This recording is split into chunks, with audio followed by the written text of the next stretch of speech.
Welcome everybody out there on LinkedIn and of course in here live from the BASF booth at K22. Welcome to BASF, welcome to our plastics journey, and welcome to a very special creator talk for today.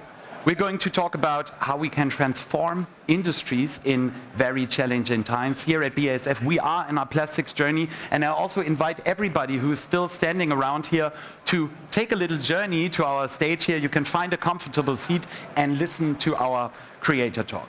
Yeah, as I said, it's a transformative journey, and we need change in order to make this journey reach its destination. The questions are, how can we make this journey go faster? How can we strike the balance between ambition and realism? And I'm very happy that I'm talking to Saori Dubourg, member of the board of executive directors of BASF SE, Ingo Speich, to my left, head of corporate governance and sustainability at Deka Investment, and Horst Klink, CEO of Albis. Good morning, everybody. How are you feeling? Morning. Very well. that is a good start.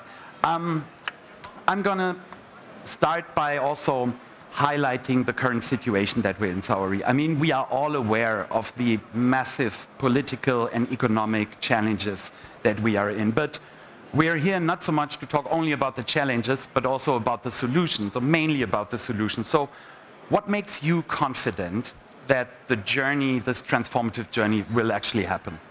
Yeah, you are totally right. We are in the middle of a global paradigm shift.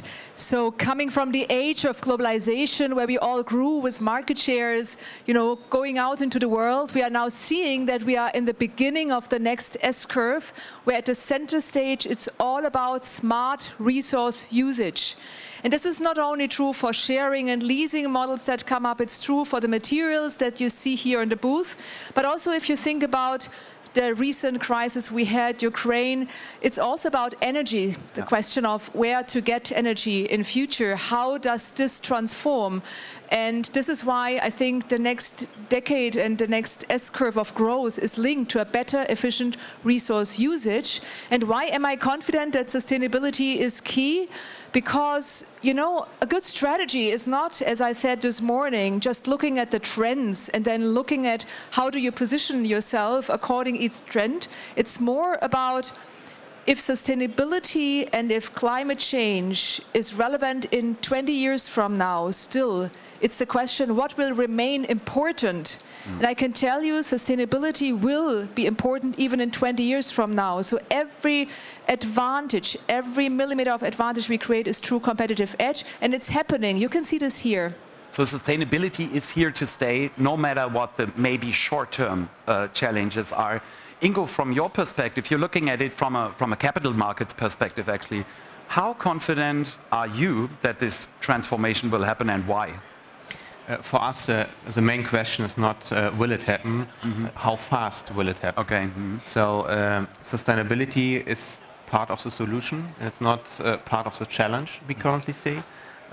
We believe that companies investing in sustainability and looking far more in the future and integrating sustainability as a value driver, either from an environmental or social perspective, have an additive value, and we currently see in capital markets that companies that are tied to a strong sustainability purpose and have a long-term sustainability view, they don't scale down, and they get in some regions better valuations. So if a company doesn't integrate sustainability, from our perspective, it's time to divest the company. Okay. Because we believe it's part of the strategy, and even in turbulent times, sustainability has to be part on the strategy. A strong statement. I will come back to that later to also find out how you actually evaluate that and how important transparency is. But first of all, Horst, you just came over from your hall this morning. How's K going so far for you? Excellent. We all love the K. Exhausting, but fantastic. And actually, this is also where I get my confidence from. I already attended my first K show in 1986 as a trainee.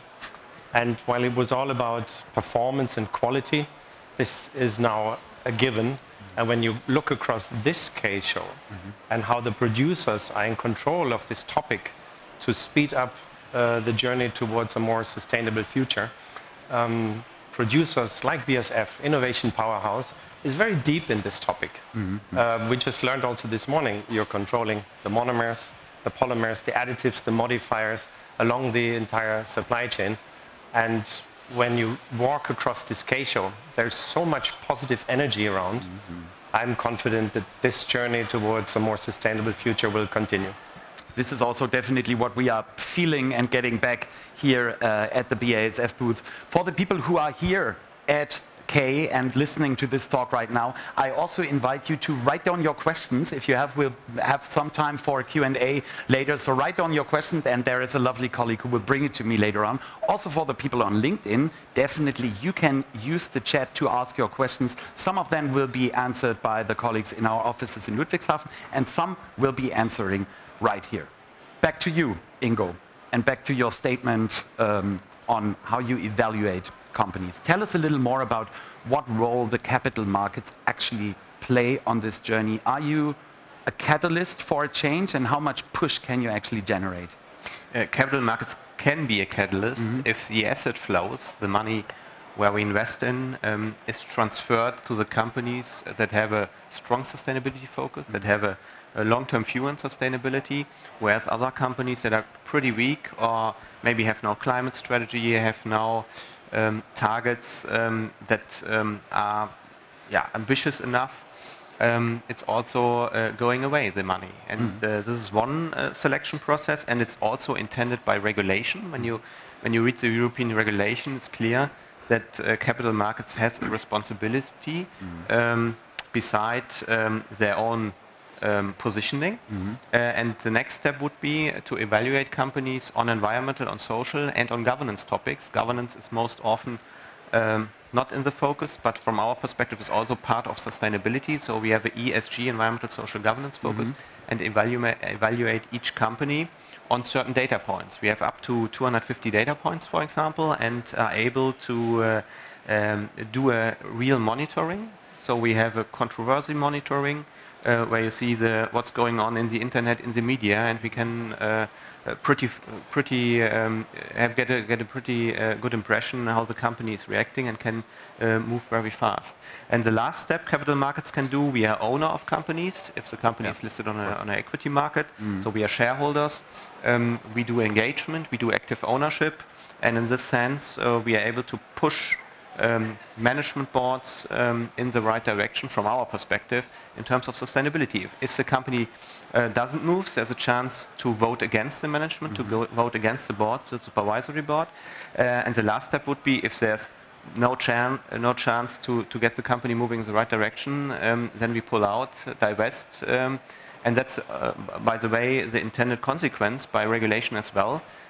We have exclusion criteria, then we don't invest into, for example, high energy intensive companies or companies that have human rights abuses. Saori, to what extent and in what areas does this pressure, I would even call it, also land at your, at BASF, at your desk even, Yeah, I think as Ingo pointed out, the capital market has really changed, and for us it's very clear, if you react, there's one thing for sure, you are too late. Now, in our view, when we looked at the Green Deal and the global regulation that's coming up, if you look at all this, you can see it as a risk, which is certainly a common view in our industry, but you can also see it as an opportunity, because when we looked at this, there are more than 100 new innovation fields that will come up. Some of them you can see here probably on the whole K-Fair. New materials, powerhouses of material mixes that are starting. And what I find interesting, in average, it also connects to growth. Because when we looked at these innovation markets, they have an average growth between 2 up to 35%.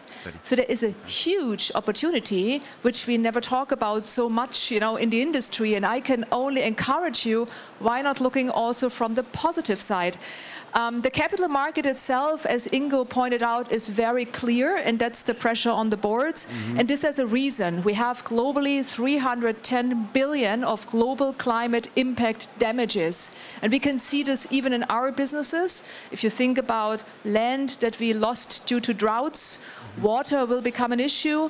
So I'm still positive because Ingo is a representative of the capital market in Europe, and I think globally we have more than 2.8 billion US dollars of funding that by now is going into sustainable investments. More than 80% is in Europe. So why not better connecting innovation markets and capital market solutions? That's why I appreciate him being very clear on the support, but also the non-support if we don't perform. Yeah, I mean, that's important, absolutely. Horst, Saori briefly touched on the global and regional spread. I mean, you're really big plastics distributor. Yeah. How do you see those challenges in your actual business? Because you also rely on the products that companies like BASF, for example, deliver to your portfolio. Yeah, when you say distributor, then in simple terms, you could also say a distributor can simply only sell the products that the principals, the partners provide. Yeah. But as a leading distributor and as a very technical distributor, our role goes far beyond that. We've been working with global leaders in polymers, with BASF, by the way, for more than 50 years. And we sell these products to 13,000 customers across all industries, from small to medium-sized injection molders up to international key accounts and global brands. And those customers, they regard us as a trusted advisor. So we have to make sure that we educate them and that we bring the portfolio of our partners together. And a very good way to do this is just after this K-Show, where for obvious reasons our customers cannot all attend the K-Show. But we've already invited them to a series of webinars just for the topic of sustainable solutions. And there are 9 seminars altogether, webinars, together with our partners, starting with BASF in alphabetic order. And then we have 45 minutes, 60 minutes, and an executive summary to educate our customers, to update them on sustainable product solutions, always with the effort to make their component, their product, lighter, greener, and ultimately more sustainable and more competitive. So you're almost in a similar position like Ingo. Yeah? You can also push it, like Ingo, for more. You can push for more sustainability. Yeah, and similar to Ingo, for us, this is also not a vision anymore. This is a part of our business plan. We have more than 200 product lines. And 56 out of these are already sustainable solutions, from post-industrial, post-consumer, over mass-balanced, bio-attributed products, cradle-to-cradle, closed-loop products. Quite proud of that. Saori, you know that we put K22 under the theme of our plastics journey. Yeah? And we want this journey to be faster, take it step by step, but as fast as possible. So I'd like to come to the time aspect a little bit. With the challenges going on, where do you see paths for solutions short-term, mid-term, but also long-term? So for us, I mean, the thing is, what we have to think about is not only today, but we have to think the today out of the future. So it's really about today, the energy transition. Tomorrow it will be all about how do we implement it in the product portfolio, which you can see here as an example. And thirdly, I mean, how do we actually also transform our mindset? I think that's the most important part. We need a can-do attitude, I think, because that's the biggest hurdle. It is about willingness to pay. So if you ask me about tomorrow, I think I've envisioned really that sustainability will become from a competitive advantage. It will go to a normal license to operate, as you pointed out. It is already on that pathway. The major thing that we have to work on is the affordability of the solutions, and this will come with the size of the solutions available. And this is where I think we are all circling around. Is there willingness to pay? I can only tell you what we see from customers more and more. We're getting over that hurdle. Yeah, it's getting there. Even with the newest ERA package of the United States, there is policy. It also pushes for this. So I think there's a huge opportunity to come. Yeah, also the way that products are being characterized this is something that is changing. We've been, I mean, you know more about that than everybody else on Stage Shorts, but actually CO2 footprint becomes like a technical specification, like a currency that is directly embedded into the product, right? Correct. We're measuring CO2 equivalents, and the producers are really on top of this.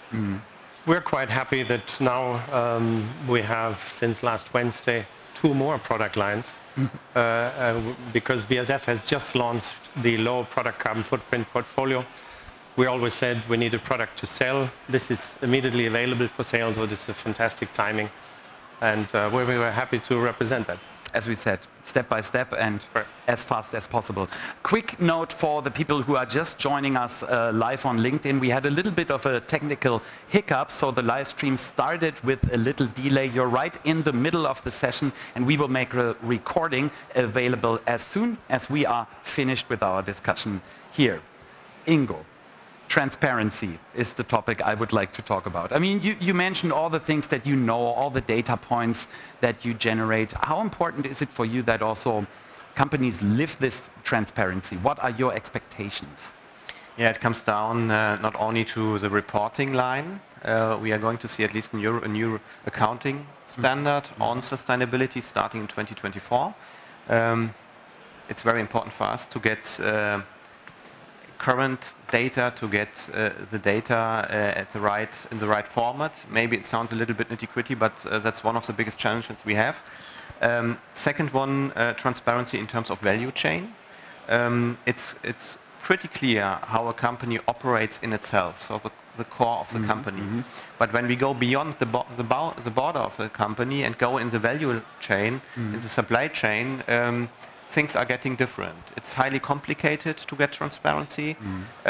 We have currently the issue that in some countries, like China, for example, Russia and other ones, political risks are increasing quite heavily. So from a capital market perspective, when it comes to transparency, to value chain, we do a discount. So the valuation of the company goes down due to the fact that companies have strong ties to China, to Russia, have high value chain in these areas. And therefore, it's key that we get sufficient information. We are not able to evaluate each single product. Obviously, we invest globally, and we have a really top-down view on companies. But we use a dedicated sustainability team.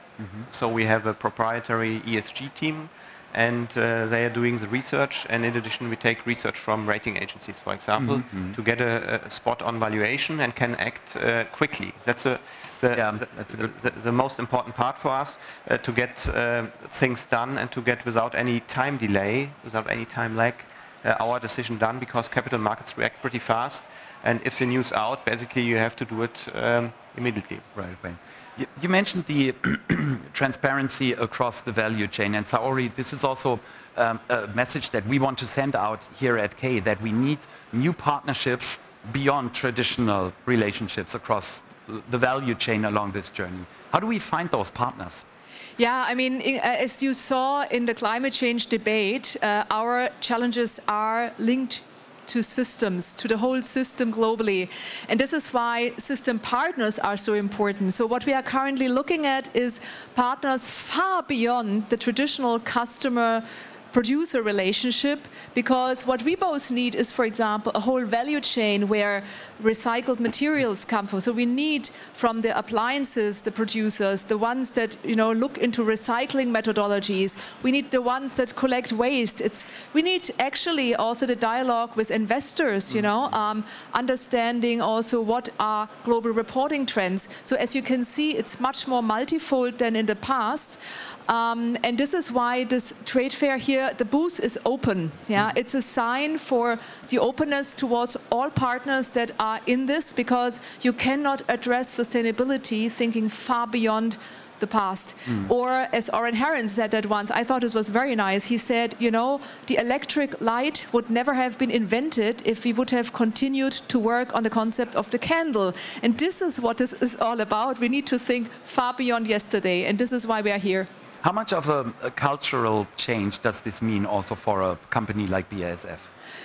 It's interesting, because my feeling is that when I talk to employees, they are much more ahead in average than people might think. So there's a lot of people. You know, a friend of mine said, in BASF, we are not waking up in the morning and say, hey, let's destroy the world. That's not what we do.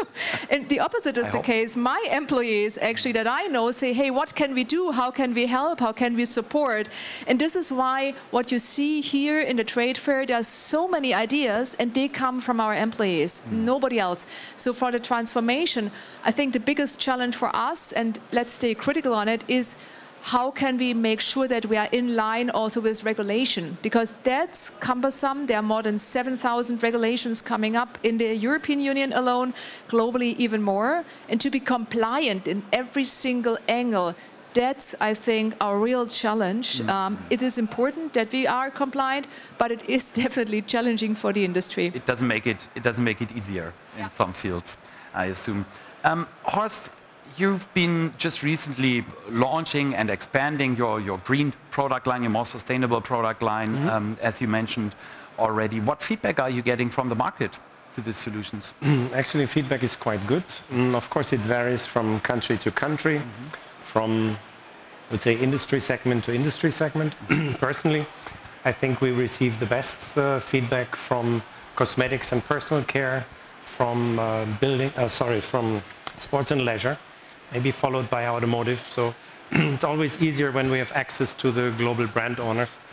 And yeah, we have hardly any customer discussion these days where sustainability is not a key topic in this conversation. So at the K-Show as well in our daily life in business. Ingo, I know that you are quite active when it comes to demanding more sustainability, and I've read a couple of interviews where you also say it's not enough yet. Right. It should be more. Yeah. You stick to that? Yeah, fully. Yeah. So what needs to change in order to make you happy? First of all, companies have to integrate sustainability criteria in their compensation scheme. So if you believe that sustainability is a long-term value driver, it should be part of the strategy, it should be part of the compensation of the management team, but also for the layers down below. So therefore, we demand from companies integrating KPIs, key performance indicators on sustainability from companies in the incentivization structure, first of all. Second one would be to have clear milestones going forward. Not only in 2040, 2050, everyone wants to be climate neutral or carbon neutral in 2050, but no contract of anyone at the present time goes so long, so we need milestones in between. In particular, we need a clear communication strategy in the next, let's say, quarters and in the next 18 to 24 months, because we have a pretty strong headwind from the economy, and we would like to see that companies stick to their sustainability strategy and don't cut it too strong, because that would be, when it comes down to your first question, that would be the wrong approach. Yeah, but Saori, isn't this something also which keeps you very busy? The economic challenge that there is clearly. Yeah. I mean, can you seriously say, okay, we don't give up on this sustainability targets? You know what people underestimate, it's not in the public debate, with the Ukraine crisis, and I have to say this because I'm in charge of Europe, we were very occupied making sure that everyone is safe, that products are delivered, and we take a few difficult decisions here. But if this would take attention away, we would take attention away from the real challenge, which is linked to climate change. I mean, let's not fool ourselves. We had a huge drought this summer in Europe. We had 2 degrees above world average in China, where it was a lot of challenges as well. And then in North America as well, we had a lot of areas where we were severe agricultural impact.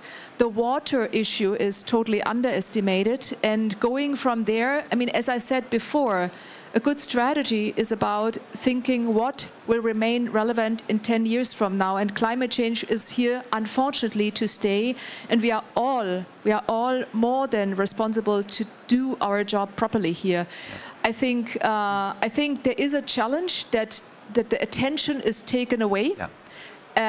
But if you look into the depths, if you look at the Ukraine crisis and what it does to our feedstock market, for example, the conclusion you come to is, yes, at some point in time, the gas prices might normalize, but the solution is still in the renewables longer term. And the only question is, how do we bridge the interim, and what kind of depth of value chains in terms of what are the key pieces of the value chain that will remain. But one thing is for sure, the materials that we see, the solutions that we will see, they are here to stay.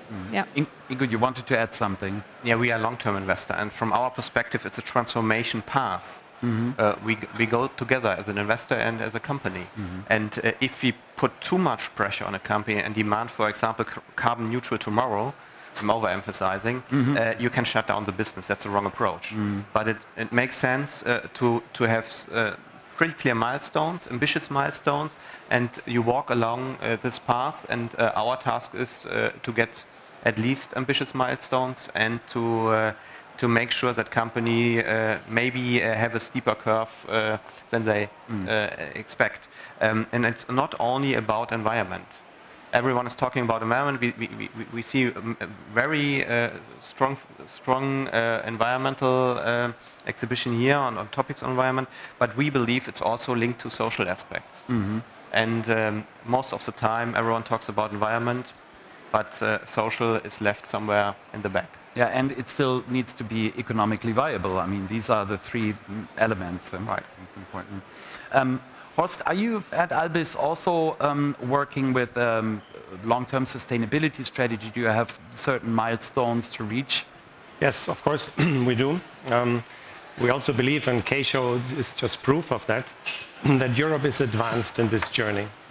It's just ahead of other regions and other countries. Would you agree, Saori? Yes. I mean, I used to work and live in India, in Brazil, in the US, so I have a little bit also the perspective. And that's also why we decided more than a year ago to certify our entities, all the Albis entities across Europe, step by step for mass balance bioattributed products. We started last year. We were successful with France and Germany earlier this year. By now we have 10 more entities joined, and the others are also tasked with that challenge to get the certification as fast as possible. Because we also as a distributor have to provide that full transparency of a mass balance across the entire supply chain. Yeah, because you asked whether I'm agreeing. Yes, today Europe is at the frontier, but we see that the United States and China is moving very quickly ahead. So when you look at the investments in renewables, it's very heavy also in China in wind and solar. But what Ingo said is important on the social frontier. What we also observe is that soft values, in the past called soft, linked to human rights, for example, linked to social standards, is becoming more and more regular law. So if you look at the law and legal cases, and that's the criticality in our industry, we have 56 legal processes in Europe. We have 1,400 related litigations to all kinds of social and environmental laws in the United States. And also in China, we saw this year 3,000 petitions.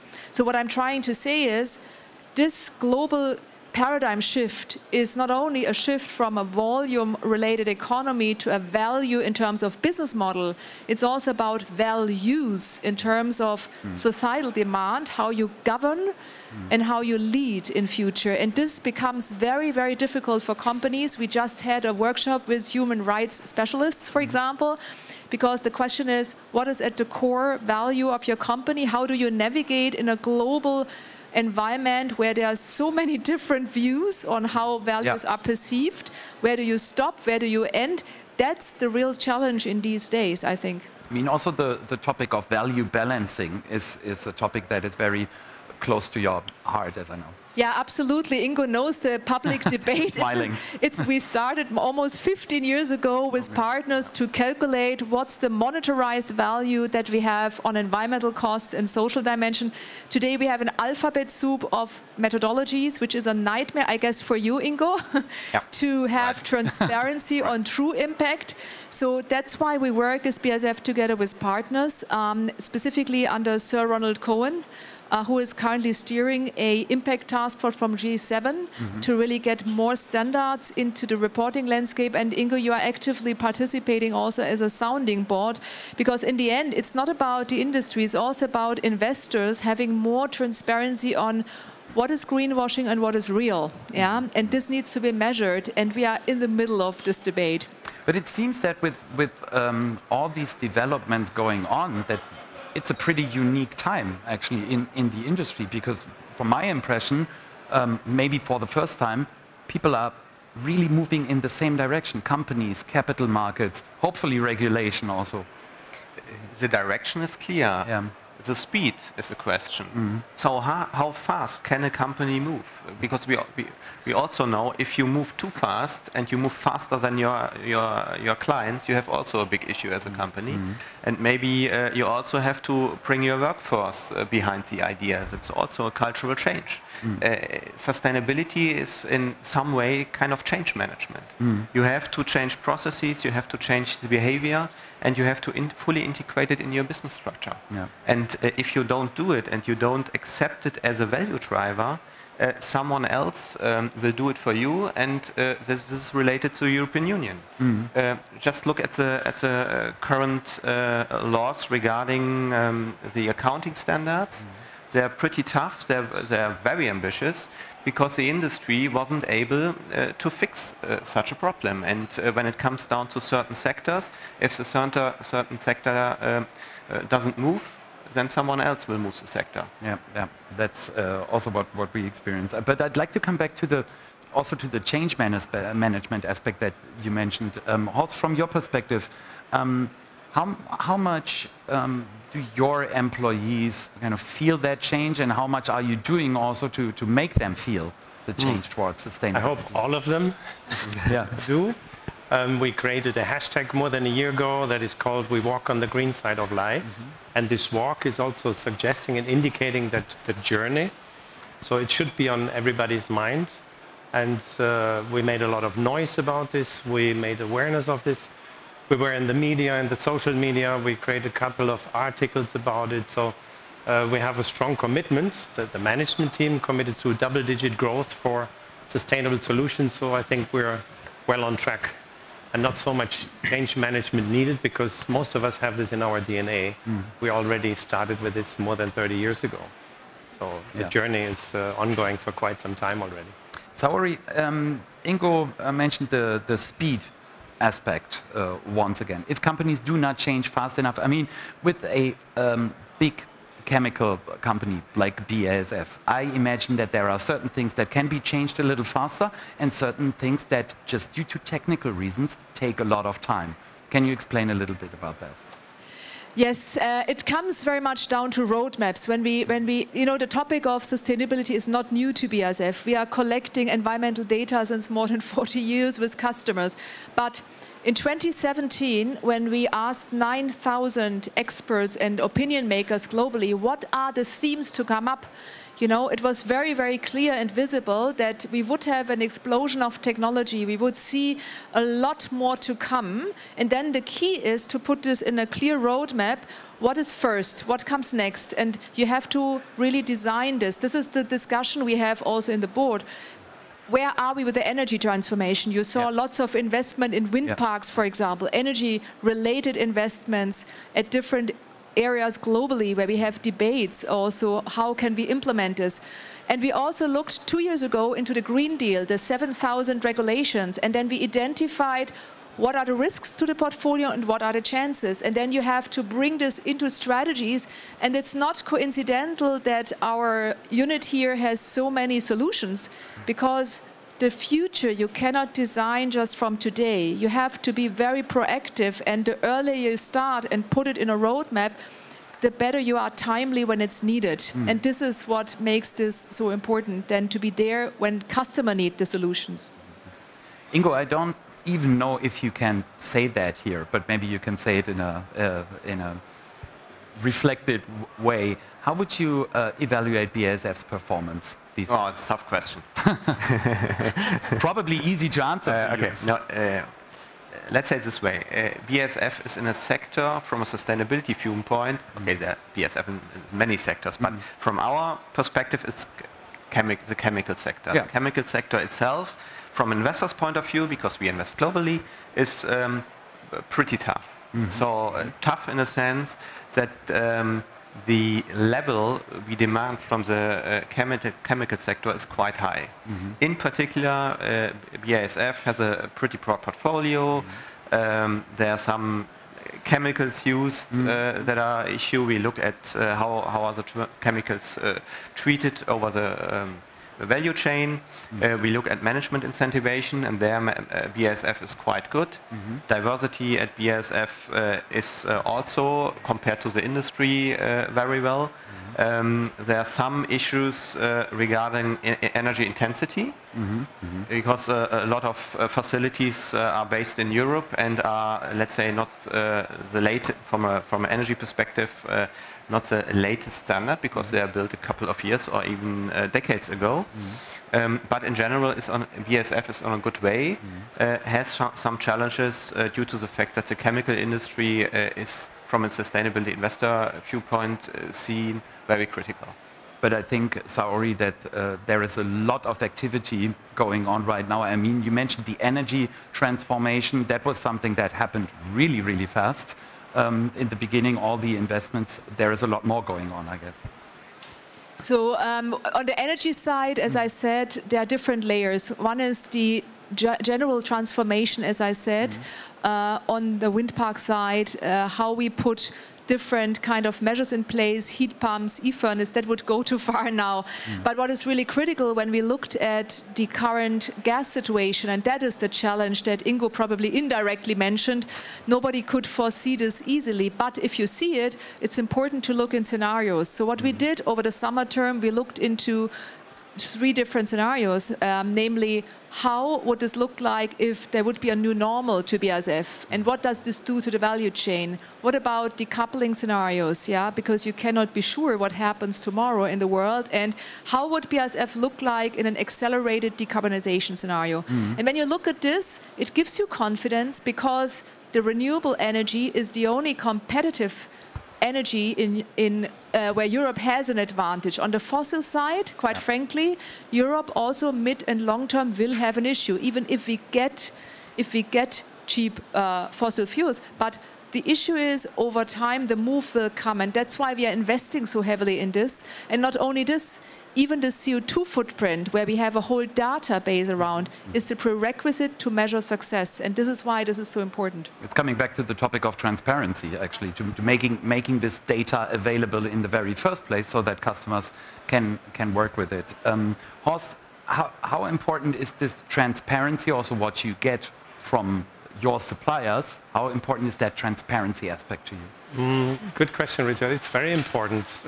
If customers trust us, that they expect from us the best techno-commercial solution and ultimately a sustainable solution, then we have to provide the transparency. And also customers need to have the trust that this product will be available over the entire lifetime of their product. Yeah. So a campaign once a year or every 2 years doesn't really help. We also have to make these products available sustainably. That's quite important to our customers. And that ties back to the economic aspect of sustainability. Yeah? If that product is gone after a certain point of time, there's no use in it.